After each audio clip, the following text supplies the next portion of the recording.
Appliances की दुनिया का बेमिसाल संगम। हर खुशियों को लेंगे आप जीत, बस अपने जीवन में इस्तेमाल करें अजीत।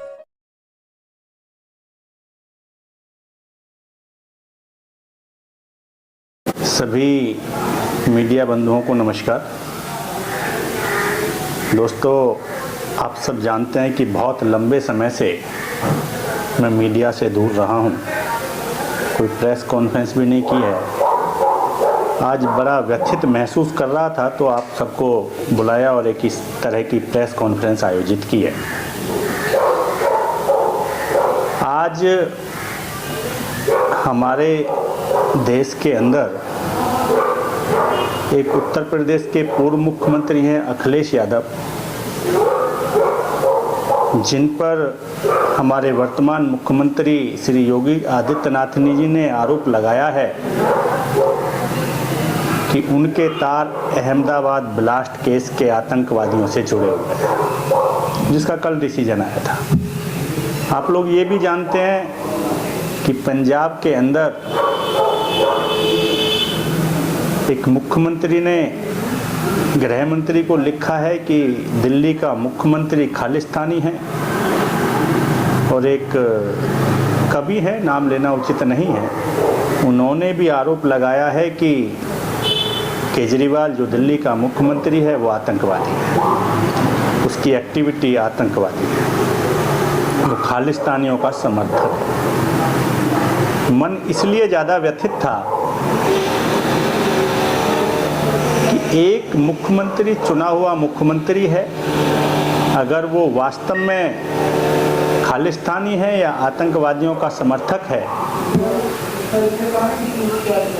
तो प्रदेश की सरकार, देश की सरकार कहाँ थी? उनकी इंटेलिजेंस तो बिल्कुल पूरी तरह फ्लॉप मानी जानी चाहिए। सीबीआई छोटे छोटे चीज़ों को आज की डेट में देखती है, छोटे छोटे केसों को सीबीआई को हैंडओवर कर दिया जाता है। सीबीआई खोद के चीज़ों को विपक्ष के लोगों को निकाल लाती है, चाहे सरकार किसी की हो।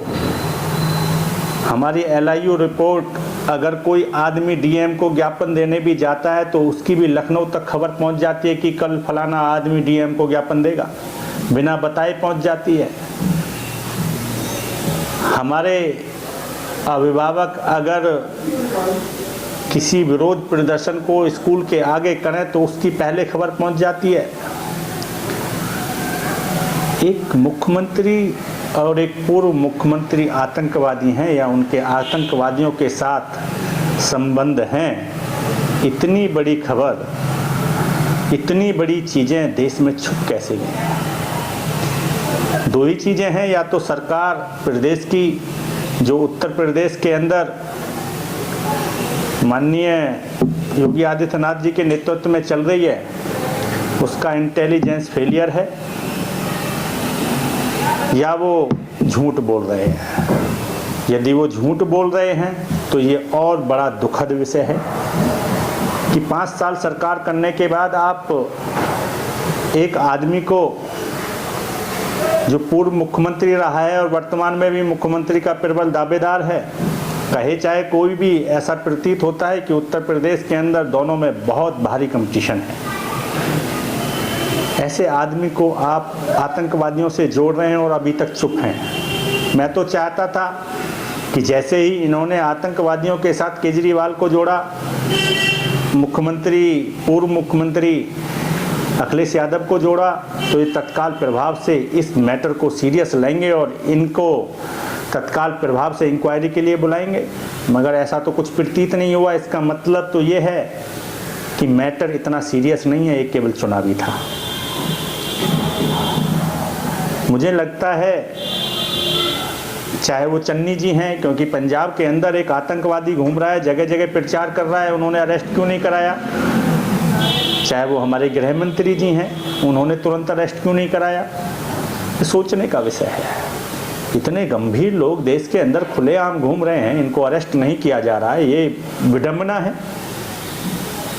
और अगर इनको अरेस्ट नहीं किया जा रहा है तो कहीं ना कहीं आपके दावे खोखले नज़र आते हैं और ये चुनावी जुमला नज़र आते हैं। खैर, मैं ये नहीं कहता आप क्या कहते हैं, लेकिन मुझे दुख इस बात का है कि उत्तर प्रदेश का हो, पंजाब का हो, उत्तराखंड का हो, मणिपुर का हो, गोवा का हो, एक भी जगह चुनाव का मुद्दा शिक्षा नहीं है। एक भी जगह चुनाव का मुद्दा रोजगार नहीं है। एक भी जगह कोई सरकार, जिस भी प्रदेश में जिसकी सरकार है, वो खड़े होकर ये नहीं कह रहे कि मैं इतने कॉलेज बनवाए थे, मैं इतने आगे बनवाऊंगी, मैं इतनी शिक्षा देंगे, इतनी महिलाओं को देंगे। इस बात का तो जिक्र ही नहीं है। अगर इस तरह के आरोप, यदि ये निराधार है, मैं किसी को क्लीन चिट देने नहीं आया। और ये भी सच है कि मैं किसी पार्टी का इस समय समर्थक नहीं हूँ। मैं व्यक्तिगत रूप से किसी का समर्थक हो सकता हूँ। मुझे कोई प्रत्याशी अच्छा लगता है, किस पार्टी का, इससे फर्क नहीं पड़ता, मैं उसका प्रचार कर सकता हूँ। मैं भी एक आम हिंदुस्तानी हूँ। आम हिंदुस्तानी के नाते अगर मुझे लगता है कि आप सही हैं, तो मैं आपका प्रचार कर सकता हूँ। मुझे आपको समर्थन करने का पूरा हक है।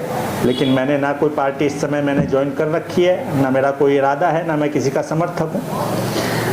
लेकिन अगर ये चीज़ें होती हैं तो बड़ा दुख अंदर से प्रतीत होता है कि हम मुद्दों से भटक गए हैं, जनता को बेवकूफ़ बनाने के लिए काम कर रहे हैं। कोई जिक्र नहीं कर रहा है। हर शहर के अंदर, मेरी प्रॉपर विधानसभा शिकारपुर है, परसों शिकारपुर के अंदर एक घटना हुई, 3 दिन पहले की बात है, कि एक व्यापारी के मुनीम से पैसे छीन लिए गए। आज तक उसका पता नहीं है, आज तक वो बदमाश नहीं पकड़े गए हैं। कोई सुरक्षा की बात नहीं कर रहा है, कोई चिकित्सा की बात नहीं कर रहा है, कोई शिक्षा की बात नहीं कर रहा है। और अगर ये आरोप झूठे हैं, मैं ये नहीं कह रहा कि सही है या गलत, लेकिन अगर ये आरोप झूठे हैं तो इन आरोपों के लिए इस देश की सरकार और प्रदेश की सरकार बहुत बड़ा देश के लोगों के साथ अन्याय कर रही है। अन्याय इसलिए कर रही है, देखिए, अगर चुनाव होते हैं और आप किसी को भी आतंकवादी शिफ्ट कर दें, खालिस्तानी शिफ्ट कर दें, तो इसका मतलब तो ये है कि भविष्य में इस डर से कि उसे कल को पाकिस्तानी बना दिया जाएगा, आतंकवादी बना दिया जाएगा, आम लोग तो चुनाव ही नहीं लड़ेंगे। इसका मतलब यह है कि आप विपक्ष को ख़त्म कर देना चाहते हैं, विपक्ष को जीरो कर देना चाहते हैं। आपके सामने कोई बोले नहीं तो आप पाकिस्तानी हो जाएंगे, आतंकवादी हो जाएंगे, आप खालिस्तानी हो जाएंगे, आप जेल भेज देंगे लोगों को।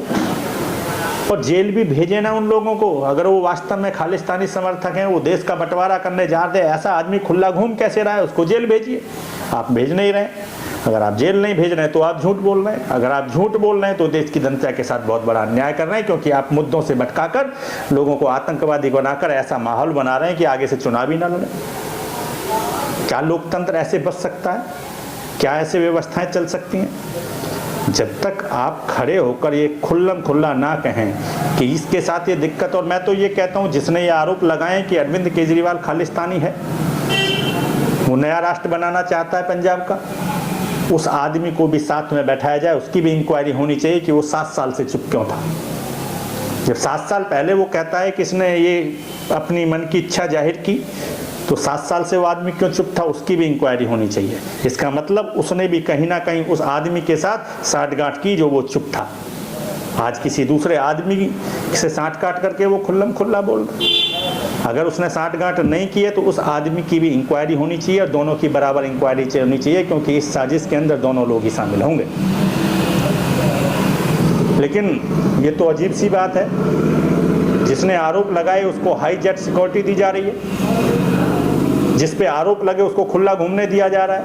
कजमाल हो गया, दोनों को बराबर बिठाइए आप। और मैं देश की आम जनता से अपील करता हूँ कि देखिए, राजनेता या इस देश की राजनीति करने वाले लोग, हमारे देश में राजनीति का स्तर इतना गिरा चुका है कि शायद एक आम आदमी चुनाव लड़ने की हिम्मत ना करे। मैं कई लोगों को जानता हूं, जब वो चुनाव में खड़े होने की उनका वर्चस्व था, खड़े होने की कोशिश कर रहे थे, उन पे बलात्कार के आरोप लगा दिए गए।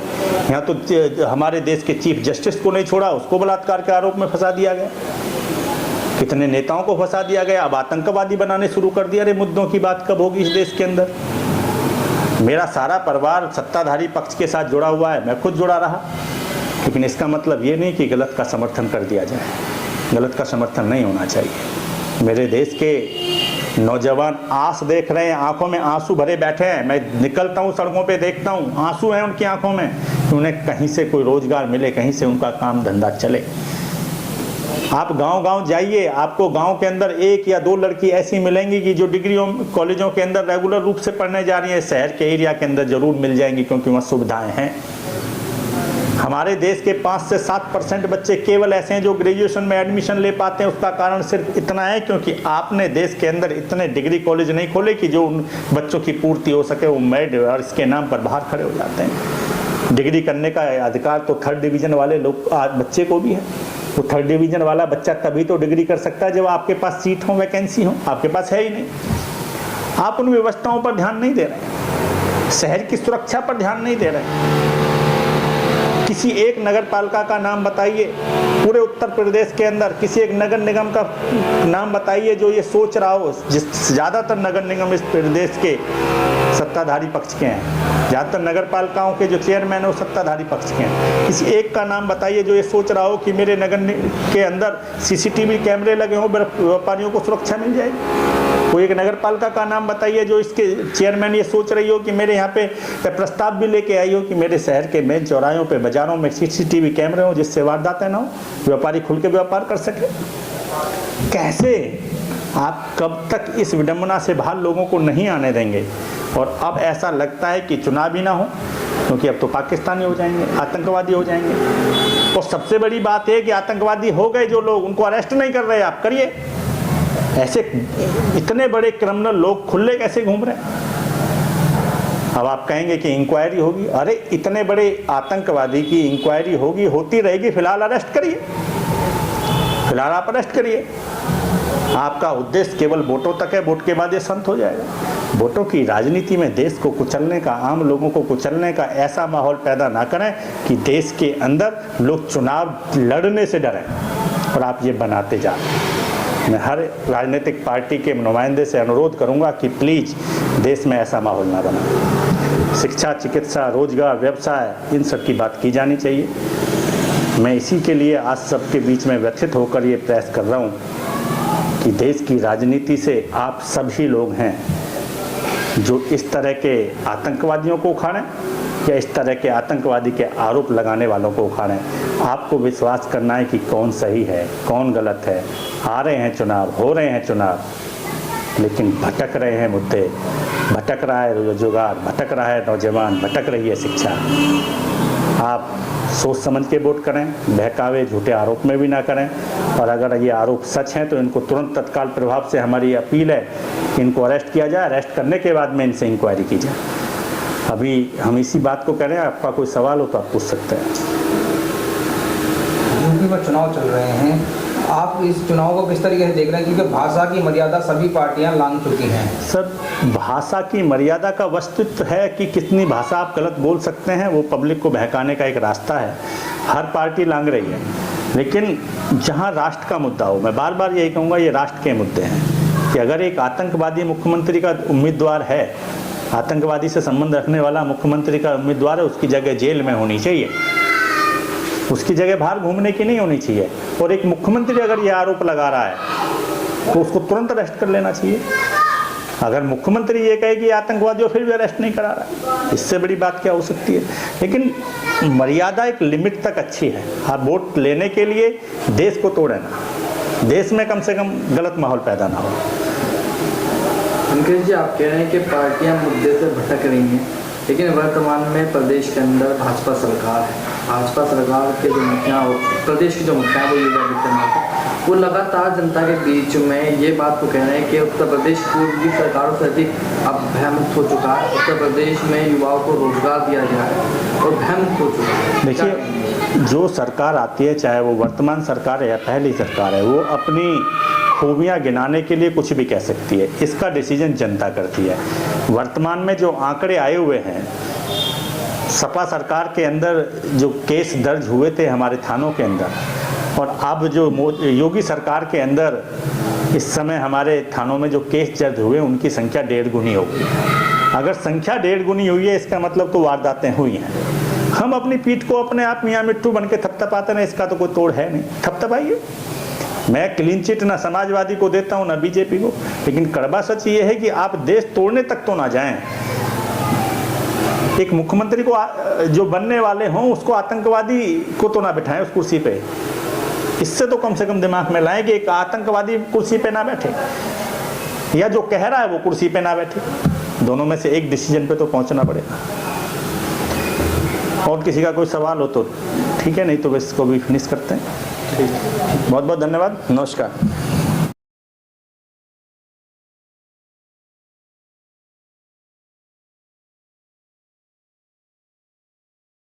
होम अप्लायंसेस की दुनिया का बेमिसाल संगम, हर खुशियों को लेंगे आप जीत, बस अपने जीवन में इस्तेमाल करें अजीत।